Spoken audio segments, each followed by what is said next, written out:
ఈ మొట్టమొదటి చెబుతాను ఉన్నాడు వివేకానంద రెడ్డి గారి హత్య గురించి, గరానా మోసగాడని, జగన్మోహన్ రెడ్డి ఇదని. నేను ఒక మాట నాకు బాగా గుర్తు, జగన్మోహన్ రెడ్డి గారినే కాదు, డాక్టర్ వైఎస్ రాజశేఖర రెడ్డి గారిని కూడా ఫ్యాక్షనిస్ట్ అని ప్రచారం చేశారు.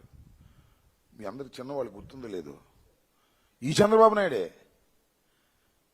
రాజశేఖర రెడ్డి గారు ఫ్యాక్షనిస్టు, రాజశేఖర రెడ్డి గారు మైనింగ్ లో డబ్బులు అన్యాయంగా సంపాదించాడు అని చాలా ప్రచారం చేశారు, చాలా కేసులు ఉన్నాయని ప్రచారం చేశారు. అయినా జగన్మోహన్ రెడ్డి గారు రాజశేఖర రెడ్డి గారిని ఆపగలిగాడా? అంటే మళ్ళీ తంతిదే, వ్యక్తిత్వ హననం, వ్యక్తుల యొక్క వ్యక్తిత్వాన్ని హననం చేసేటటువంటి కార్యక్రమం చంద్రబాబు నాయుడు గారు చేపడతాడు. ఆ రోజున రాజశేఖర రెడ్డి గారి గురించి అలాగే మాట్లాడాడు, ఇవాళ జగన్మోహన్ రెడ్డి గారి గురించి అలాగే మాట్లాడుతున్నాడు. కానీ జగన్మోహన్ రెడ్డి గారు ఒక అద్వితీయమైన నాయకుడుగా మరింతగా ఎదగడానికి చంద్రబాబు నాయుడు గారు కూడా కొద్దిగా సహకరిస్తున్నాడని నాకున్నటువంటి అభిప్రాయం.